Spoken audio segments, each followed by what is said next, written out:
Vegetative reproduction, animals and simple organism के case में, animals and simple organism के case में हम लोग वर्ड यूज करते हैं asexual reproduction when only single parent is involved. Asexual word को हम यूज करेंगे, एसेक्सुअल रिप्रोडक्शन। बट प्लांट के केस में हम लोग वर्ड वेजिटेटिव रिप्रोडक्शन को यूज करते हैं।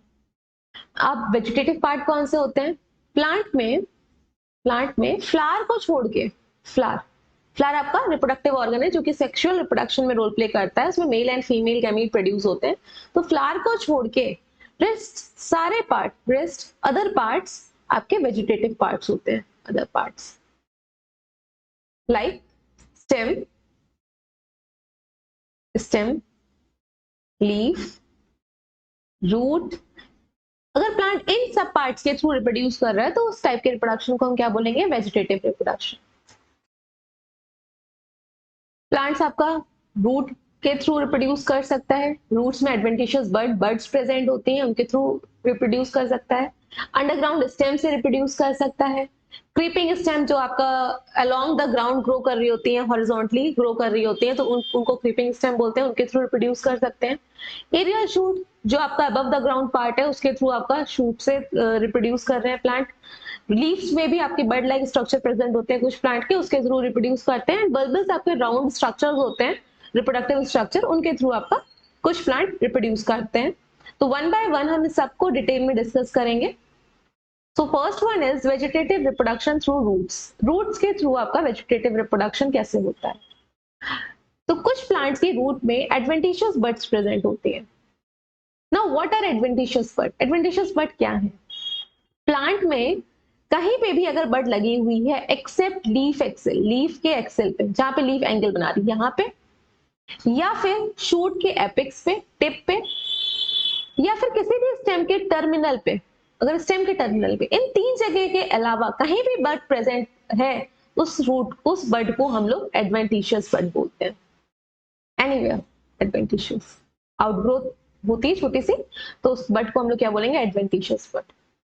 अगर इन तीनों के अलावा कहीं पे भी प्लांट में बड प्रेजेंट है, शूट के टिप पे, लीफ के एक्सेल पे एंड स्टेम के एपेक्स पे, किसी भी स्टेम के एपेक्स पे प्रेजेंट है, उनको छोड़ के हम लोग सारी बर्ड्स को एडवेंटिशियस बड बोल रहे हैं। तो कुछ प्लांट के रूट्स में आपका एडवेंटिशियस बड प्रेजेंट होती है, जिससे कि होल न्यू प्लांट डेवलप हो जाता है, तो रूट से भी आपका वेजिटेटिव रिप्रोडक्शन होता है। Example is sweet potato.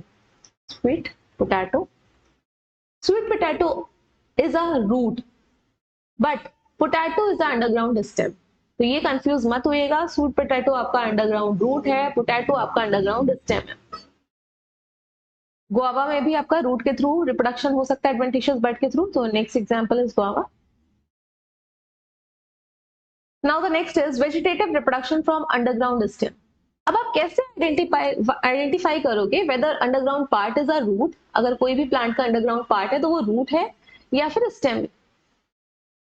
Stem का एक कैरेक्टरिस्टिक फीचर्स है, इसमें आपका नोड्स प्रेजेंट होते हैं, नोड्स जो कि रूट्स में नहीं प्रेजेंट होते, गांठ लाइक स्ट्रक्चर छोटे छोटे इस तरह से। अगर आप स्टेम को क्लोजली ऑब्जर्व करोगे तो आपको यहाँ पे इस तरह से लाइंस दिखती हैं, इनको हम नोड्स बोलते हैं, गांठ। अगर शुगर केन में देखोगे तो आपको इजिली विजिबल होता है ये आपको node like structure. And the region between two nodes it is known as internode. तो ये आपका स्टेम की प्रॉपर्टी है, इंटरनोड। तो इसके बेसिस पे हम लोग थोड़ा सा आइडेंटिफाई कर लेते हैं whether it is a root and stem. Now vegetative reproduction में हमने अंडरग्राउंड स्टेम को वेरियस टाइप्स में क्लासिफाई किया है। One is rhizome, depending upon the shape हमने इसको क्लासिफाई किया है, rhizome. Next form bulb and tuber. Ginger ginger आपका हॉरिजॉन्टली ग्रो कर रहा होता है, इस तरह से वो एक्सटेंड कर रही होती है अंडरग्राउंड पार्ट में, अंडर द ग्राउंड, तो हमने इसको राइजोम बोला है। इसमें भी आप ये देखिए लाइंस देखते होंगे, अदरक में लाइंस, ये आपके क्या है, नोड्स है, और यहाँ से आपका न्यू प्लांट डेवलप हो रहा है। तो वेजिटेटिव रिप्रोडक्शन आपका राइजोम के थ्रू हो रहा है। कॉम आपका दिख रहा होगा स्वेलन, उल्टा स्वेलन पार्ट है, बेल शेप पार्ट है। तो इसमें आपका घुइयां, कोलोकेशिया के केस में आपका, ये भी आपका अंडरग्राउंड स्टेम है।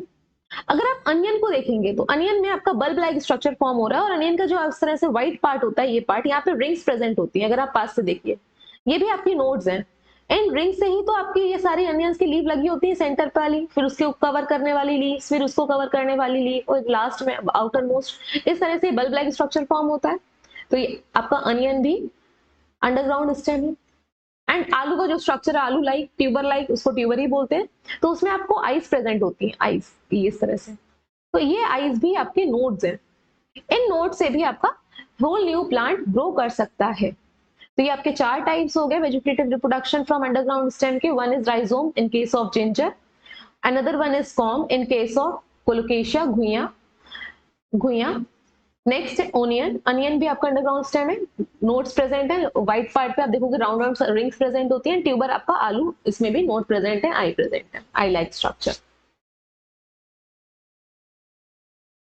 Next vegetative reproduction from creeping stem. Creeping stem मतलब जो हॉरिजॉन्टली एक्सटेंड कर रही है ग्राउंड के अलोंग एक्सटेंड कर रही है, उनको क्रीपिंग स्टेम बोलते हैं। तो क्रीपिंग स्टेम के किस तरह से वो रन कर रही है, अंडर द ग्राउंड होके जा रही है, रन कर रही है, या फिर अबव द ग्राउंड है, या पैरेलल टू द ग्राउंड है, उसके बेसिस में यहाँ पे 4 टाइप्स की क्रीपिंग स्टेम है। क्रीपिंग स्टेम मिसिंग है, स्टेम क्रीपिंग स्टेम। तो फर्स्ट है आपका रनर।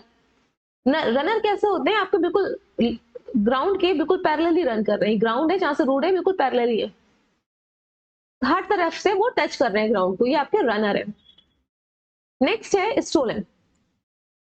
स्टोलन में देखिए जहां से प्लांट में रूट इमर्ज हो रही है, रूट निकल रही है, वहां तो ये आपको क्रीपिंग स्टेम टच कर रही है ग्राउंड को, बट आगे जब ये एक्सटेंड करेगी तो ये अबव द ग्राउंड लेवल है। देखिए इस तरह से अबव द ग्राउंड लेवल है, यहाँ से रूट निकली, उसके बाद आगे गई, आगे की side he above the ground, फिर जहां से रूट निकलेगी न्यू प्लांट ग्रो करेगा, वहां पे टच करेगी, फिर आपका नेक्स्ट आगे अबव द ग्राउंड जाएगी। इस तरह से इसका पैटर्न है ग्रोथ का, तो इनको हम स्टोलन बोलते हैं। नेक्स्ट है sucker. Sucker are just opposite of stolon. Stolon के सकर के केस में क्या है, जहां से आपकी रूट ग्रो कर रही है, ये एक प्लांट है, तो वहां से एक इमर्ज होगी क्रीपिंग स्टेम जो अंडर द ग्राउंड होगी, फिर अबव जाएगी, ऊपर की साइड रेस करेगी, फिर यहां से आपका नया प्लांट ओरिजिनेट हो रहा है इस सकर से, फिर यहां से अगेन ये अंडर द ग्राउंड जाके अबव द ग्राउंड जाएगी, ऊपर की साइड जाएगी, रेस करेगी, और फिर यहां से नया प्लांट जाएगा। यहाँ पे भी रूट लाइक स्ट्रक्चर इसके ऊपर प्रेजेंट रहते हैं। तो इसको, इस पैटर्न को, क्रीपिंग स्टेम को हम क्या बोलते हैं, सकर।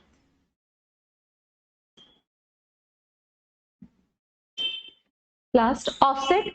ऑफसेट क्या है, ऑफसेट आपके सेम रनर ही है, बट डिफरेंस क्या है, offset are short runner, short है, लेंथ में शॉर्ट होंगे, एज वेल एज थिक होंगे, तो इनको हम क्या बोलते हैं, offset. Here one key point is given, यहाँ पे एक की पॉइंट गिवन है, एक प्लांट है, एक्वेटिक प्लांट है, वीड है, इकॉर्निया, या फिर आप बोल सकते हो वाटर हाइसिंथ। इसको हम टेरर ऑफ बंगाल के नाम से जानते हैं, क्योंकि इसका जो ग्रोथ है वो बहुत ही ज्यादा एब्रप्टली ग्रो कर जाते हैं बिकॉज ऑफ ऑफसेट। ये आपका क्या है, एक्वेटिक वीड, एक्वेटिक वीड। अब ये पूरे प्लांट वाटर बॉडी के ऊपर ग्रो कर जाएगा, जिसकी वजह से ये वाटर बॉडी की सारी ऑक्सीजन को ड्रेन कर लेगा, सारी ऑक्सीजन को ड्रेन कर लेगा। जब सारी ऑक्सीजन को ये ड्रेन कर लेगा, तो जो वहां की वाटर बॉडीज में फिशेस हैं, फिशेस प्रेजेंट है, उनकी क्या हो जाएगी, डेथ हो जाएगी। एक्वेटिक लाइफ को ये अफेक्ट करेगा, क्योंकि इसने सारी ऑक्सीजन को ले लिया है। इसलिए हम लोग इसको टेरर ऑफ बंगाल बोल रहे हैं, क्योंकि ये सबसे पहले बंगाल में आया था। It is an exotic species, बाहर फॉरेन स्पीसीज है, इसमें फ्लावर बड़े सुंदर से होते हैं, लेकिन अब इसको कंट्रोल करवाना, इसकी ग्रोथ को कंट्रोल करवाना एक ज्यादा मुश्किल टास्क, डिफिकल्ट टास्क है।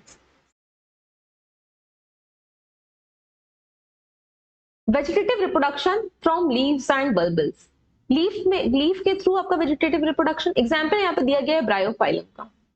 यहाँ पे आप लीव्स देख रहे होगे, इसके लीफ में नॉचेस प्रेजेंट है, इस तरह से कटिंग्स हैं, नॉचेस पे आपको स्मॉल स्मॉल एडवेंटिशियस बड प्रेजेंट दिख रही होंगी, ये स्मॉल एडवेंटिशियस बड, ये बड प्रेजेंट है। एडवेंटिशियस बड कौन सी बड हुई, पूरी प्लांट में कहीं पे भी बड प्रेजेंट हो एक्सेप्ट लीफ के एक्सिल पे, शूट के एपिक्स पे, और स्टेम के टर्मिनल पे। तो इनको छोड़ के सारी बड को हम क्या बोलते हैं, एडवेंटिशियस बड। तो ये एडवेंटिशियस बड लीफ से डिटैच होके होल न्यू प्लांट में डेवलप हो जाती है। तो ये आपका वेजिटेटिव रिप्रोडक्शन फ्रॉम लीव्स है। Now vegetative reproduction from bulbils. Bulbil भी आपके रिप्रोडक्टिव स्ट्रक्चर है, ये आपके फ्लैशी एंड राउंड स्ट्रक्चर है, कुछ प्लांट में ये ऐसे प्रोड्यूस होते हैं, और इनसे भी होल न्यू प्लांट ग्रो कर सकता है। एग्जाम्पल आपका क्या है, डायोस्पोरिया, या फिर पाइनएप्पल, इसमें आपका pineapple small ground and fleshy structure form होते हैं। तो ये आपको डायग्राम में दिख रहे होंगे, दीज आर बल्बल्स। इनसे भी आपका होल न्यू प्लांट ग्रो कर जाता है। एक बार फिर से रिकॉल कर लेते हैं वेजिटेटिव रिप्रोडक्शन के प्लांट्स में। तो फर्स्ट है आपके फ्रॉम रूट्स। रूट्स में एडवेंटिशियस बर्ड प्रेजेंट होती हैं। इन case of sweet potato, sweet potato के केस हमने देखा था। From underground stem, rhizome, ginger. Ginger आपका राइजोम जो पैरेलली ग्रो कर रहे होंगे, अंडरग्राउंड पार्ट में होंगे, हॉरिजॉन्टली ग्रो कर रहे होंगे। कॉम्स आपका बल्ब शेप, जैसे कि कोलोकेशिया, कोलोकेशिया घुइयां के केस में। बल्ब आपका ऑनियन के केस में बल्ब लाइक स्ट्रक्चर फॉर्म होगा। स्टेम, अंडरग्राउंड स्टेम में नोड्स प्रेजेंट रहते हैं। एंड ट्यूबर जो आपका पोटैटो है। क्रीपिंग स्टेम में हमने देखा जो आपके बिल्कुल हॉरिजॉन्टली रन कर रहे हैं उनको हम रनर बोलते हैं। रनर जब आपके शॉर्ट हो जाते हैं उनको हम क्या बोलते हैं? ऑफसेट बोलते हैं। स्टोलन क्या था? जहां से प्लांट ओरिजिनेट हो रहा है वहां पे तो ये क्रीपिंग स्टेम टच कर रही है ग्राउंड को, later on above the ground जाती है, फिर आपका जहां से दूसरा प्लांट होता है ग्रो करेगा वहां पे ये टच करेगी ग्राउंड को, अगेन आगे इस तरह से इसकी पैटर्न है, अबव द ग्राउंड थोड़ा सा जा रही है। सकर के केस में क्या था? यहाँ पे सकर इज मिसिंग। सकर के केस में क्या था? ये are just opposite of stolon. जहां से प्लांट ग्रो कर रहा है वहां पे ये ऊपर की साइड है, फिर ये नीचे अंडर द ग्राउंड होके अबव ग्राउंड रेस करती है और फिर यहाँ पे न्यू प्लांट आता है। सेम आगे ये कंटिन्यू होता है इस तरह से। इनको हम क्या बोलते हैं? सकर। सकर।